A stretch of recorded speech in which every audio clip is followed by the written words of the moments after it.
আপনি কি জানেন মুরগিকে কখন ভ্যাকসিন করা যায় না? আপনি কি জানেন মুরগিকে কখন ভিটামিন, মাল্টিভিটামিন এই ওষুধগুলো প্রয়োগ করা যায় না? আমরা কি করি নিজেদের ছোট্ট ছোট্ট ভুলে সুস্থ মুরগিকে অসুস্থ করে ফেলি। আমরা মুরগিকে ভ্যাকসিন কেন করে থাকি? মুরগির শরীরে যেন রোগ প্রতিরোধ ক্ষমতা বৃদ্ধি পায়, মুরগি যেন ভাইরাসজনিত রোগে আক্রান্ত না হয়। আমরা মুরগিকে ভিটামিন, মাল্টিভিটামিন এই ওষুধগুলো কেন খাইয়ে থাকি? মুরগির শরীরে যদি কোনো ভিটামিন বা মাল্টিভিটামিনের ঘাটতি থাকে, প্রয়োজনীয় পুষ্টি গুণাগুণের ঘাটতি থাকে, সেই অভাবটা যেন পূরণ হয়ে যায়। আমাদের সমাজের প্রচুর মানুষ সুস্থ মুরগিকে অসুস্থ করে ফেলে। মুরগিকে কখন ভিটামিন, মাল্টিভিটামিন এগুলো প্রয়োগ করা যায় না সেই বিষয়ে ধারণা রাখে না, জানে না, প্রয়োগ করে দেয়, হঠাৎ মুরগি অসুস্থ হয়ে পড়ে। মুরগিকে কখন ভ্যাকসিন করা যায় না সেই বিষয়ে ধারণা রাখে না, হঠাৎ মুরগিকে ভ্যাকসিন করে দেয় এবং কি মুরগি রোগে আক্রান্ত হয়ে যায়, আরও মুরগি মারা যায়। মুরগিকে কখন কৃমির ডোজ করা যায় না সেই বিষয়ে ধারণা রাখে না, মুরগিকে হঠাৎ কৃমির ডোজ করে ফেলে, মুরগি আরও রোগে আক্রান্ত হয়ে যায়। আজকের ভিডিওতে আলোচনা করব মুরগিকে কখন ভিটামিন, মাল্টিভিটামিন এই ওষুধগুলো প্রয়োগ করা যায় না, মুরগিকে কখন ভ্যাকসিন করা যায় না এবং কি কখন আপনারা কৃমি ডোজ করতে পারবেন না। আসসালামু আলাইকুম বন্ধুরা, আমি ফাহিম আছি আপনাদের সাথে, নিয়ে এসেছি নতুন আরেকটি ভিডিও। আজকের ভিডিওতে আলোচনা করব কখন মুরগিকে ভ্যাকসিনেশন করা যায় না, মুরগিকে কখন ভিটামিন, মাল্টিভিটামিন খাওয়াতে পারবেন না, কখন কৃমি ডোজ করতে পারবেন না। গুরুত্বপূর্ণ ভিডিওটা না টেনে শেষ পর্যন্ত দেখুন, ইনশাল্লাহ উপকৃত হবেন। শুরু করা যাক মূল ভিডিও। মুরগিকে আমরা ভ্যাকসিন করে থাকি মুরগির শরীরে যেন ভাইরাসজনিত রোগ এসে প্রবেশ না করে, কারণ ভাইরাসজনিত রোগের চিকিৎসা নেই। মুরগি যদি একবার ভাইরাসজনিত রোগে আক্রান্ত হয়ে যায় তখন মুরগিটা আর বাঁচানো যায় না, মুরগিটা মৃত্যু পর্যন্ত চলে যায়, অনেক বেশি মুরগি মারা যেতে পারে, সেজন্য আমরা ভ্যাকসিনেশন করি। কিন্তু মুরগিকে এমন এমন সময় ভ্যাকসিন করা যায় না, যেমন অতিরিক্ত গরমের সময় মুরগিকে ভ্যাকসিন করা যাবে না।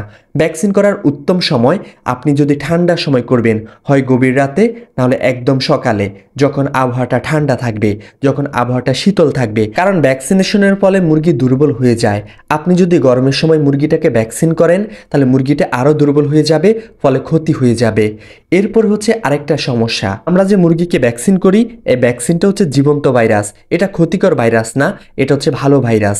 এখন এই ভাইরাসটা মুরগির শরীরে প্রবেশ করে অন্যান্য ভাইরাসগুলোকে ধ্বংস করে ফেলে, মুরগির শরীরে রোগ প্রতিরোধ ক্ষমতা বৃদ্ধি করে। এখন আপনি যদি গরমের সময় এই ভ্যাকসিনেশন করেন, ওই ভাইরাসটা হচ্ছে গরম সহ্য করতে পারে না, ফলে সেই ভাইরাসগুলো মারাও যেতে পারে, ফলে মুরগিকে ভ্যাকসিন করলে ভালো কাজ করে না। তাই সব সময় গভীর রাতে ভ্যাকসিন করবেন, না হলে হচ্ছে সকাল ভোরে ভ্যাকসিনেশন করবেন। এরপর আপনি ভ্যাকসিনেশন করার আগে লক্ষ্য করবেন আপনার মুরগি সম্পূর্ণরূপে সুস্থ কিনা।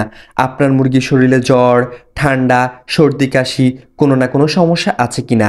যদি কোনো সমস্যা থাকে সেই সমস্যাটা আগে দূর করবেন, তারপর আপনার মুরগিকে ভ্যাকসিনেশন করবেন। সম্পূর্ণ সুস্থ যখন মুরগিটা থাকবে তখন যদি আপনি ভ্যাকসিন করেন, ভ্যাকসিনটা ভালো কাজ করবে, আপনার মুরগির রোগ প্রতিরোধ ক্ষমতা বৃদ্ধি পাবে। কিন্তু আপনার মুরগি কোনো না কোনো সমস্যায় আক্রান্ত, আপনি তার মধ্যে যদি ভ্যাকসিন করেন তাহলে আপনার মুরগিটা উল্টে আরও মারা যাবে, আপনার মুরগিটাকে বাঁচাতে পারবেন না। আশা করি বুঝাতে পেরেছি কোন সময়টা ভ্যাকসিনের জন্য নির্বাচন করবেন আর মুরগিকে কখন ভ্যাকসিন করবেন। এরপর হচ্ছে কৃমির ডোজ। আমাদের সমাজের অনেক মানুষই হচ্ছে সঠিক পদ্ধতিতে কৃমির ডোজ করতে পারে না। কৃমির ডোজ যদি আপনি সঠিক পদ্ধতিতে না করতে পারেন, হিতে বিপরীত হবে, আপনার মুরগি রোগে আক্রান্ত হবে, আপনার মুরগি মারাও যেতে পারে। আমরা মুরগিকে কৃমির ডোজ কেন করি? মুরগির পেটে যদি কৃমি থাকে, আপনি মুরগিকে যতই খাবার খাওয়ান না কেন, মুরগিটা বড় হবে না, মুরগিটা শুকিয়ে যাবে বুক, মুরগিটা রোগ প্রতিরোধ ক্ষমতা কমে যাবে, মুরগিটা একটা সময় মারা যাবে। তাই আমরা কৃমির ডোজ করি, যেন মুরগির পেটে কৃমি না থাকে, মুরগি যেন খাবার থেকে প্রয়োজনীয় পুষ্টি গুণাগুণ ছিনিয়ে নিতে পারে মুরগির শরীরটা। অনেকে সঠিক পদ্ধতিতে কৃমির ডোজ করতে পারে না। যদি আপনি সঠিক পদ্ধতিতে কৃমির ডোজ না করতে পারেন, হিতে বিপরীত হবে, আপনি বিপদগ্রস্ত হবেন। সঠিক পদ্ধতিতে কৃমির ডোজ করতে পারলে আপনার মুরগিকে সুস্থ রাখতে পারবেন। অনেকে জানে না মুরগিকে কৃমির ডোজ করার আগে কি করবে, পরে কি করবে, এবং কি মুরগিকে কৃমির ডোজটা কিভাবে করবে। আপনি মুরগিকে কৃমির ডোজ করার আগে খাবার তুলে ফেলবেন, শুধু পানিটা সামনে রাখবেন, আপনি লাইসোবিটের পানিটা দেবেন। মুরগিটা যখন লাইসোবিটের পানি খাবে তখন কমপক্ষে 2 ঘন্টা হচ্ছে পানি টান রাখবেন এবং কি খাবার সামনে থাকবে না। মুরগিকে যখন কৃমির ডোজ দিবেন তখন অবশ্যই মুরগির ওজন তারপর বয়স অনুপাতে আপনি ওষুধটা প্রয়োগ করবেন। যখন মুরগি ওষুধটা খাবে, খাওয়ার পরে আপনি খাবার দেবেন, তারপর ওই পানিতে আবার হচ্ছে লাইসোবিটের পানিটা দেবেন। যখন পানিটা লাইসোবিটে শেষ করবে তখন আপনি একবেলা করে 3 দিন লিভার ওষুধ প্রয়োগ করবেন, একবেলা লিভারের ওষুধ, একবেলা হচ্ছে লাইসোবিট ওষুধটা প্রয়োগ করবেন, এভাবে কৃমির ডোজ করবেন। আর কৃমির ডোজ করার হচ্ছে সবচেয়ে সঠিক সময় কি? অবশ্যই মুরগিটা সম্পূর্ণ সুস্থ থাকতে হবে। মুরগিটা যদি কোনো রোগে আক্রান্ত হয়, মুরগির শরীরে কোনো যদি সমস্যা থাকে, তখন কৃমির ডোজ করা যাবে না। আর সুস্থ অবস্থায় তো কৃমির ডোজ করবেন। আর একদম সন্ধ্যা, ওই যে ভ্যাকসিনেশনের সময়, হয় সন্ধ্যার সময় করবেন, না হলে হচ্ছে সকাল ভোরে করবেন কৃমির ডোজটা। অবশ্যই কৃমির ডোজ করার আগে কমপক্ষে 6 ঘন্টা মুরগির সামনে কোনো খাবার থাকবে না। খালি পেটে কৃমির ডোজ করলে ভালো কাজ করে। এরপরে বর্তমানে গরমকাল। গরমকালে মুরগিকে দুপুরবেলায় ভিটামিন, মাল্টিভিটামিন এগুলো প্রয়োগ করা যায় না। কারণ ভিটামিন, মাল্টিভিটামিন এগুলো খাওয়ালে মুরগির শরীর গরম হয়ে যায়। অতিরিক্ত গরমের সময় যদি আপনি মুরগিকে এগুলো খাওয়ান, মুরগির শরীর আরও বেশি গরম হয়ে মুরগি স্ট্রোক করার সম্ভাবনা থাকবে। রাতেও যদি গরম পড়ে তাহলেও খাওয়াতে পারবেন না। আপনার মুরগির শরীর দুর্বল হয়ে পড়বে। আপনার মুরগির ডায়রিয়া, আমাশয়, রক্তামশয় বিভিন্ন সমস্যা হতে পারে। তাই চেষ্টা করবেন গরমের সময় মুরগিকে হচ্ছে ভিটামিন, মাল্টিভিটামিন এগুলো এড়িয়ে চলতে।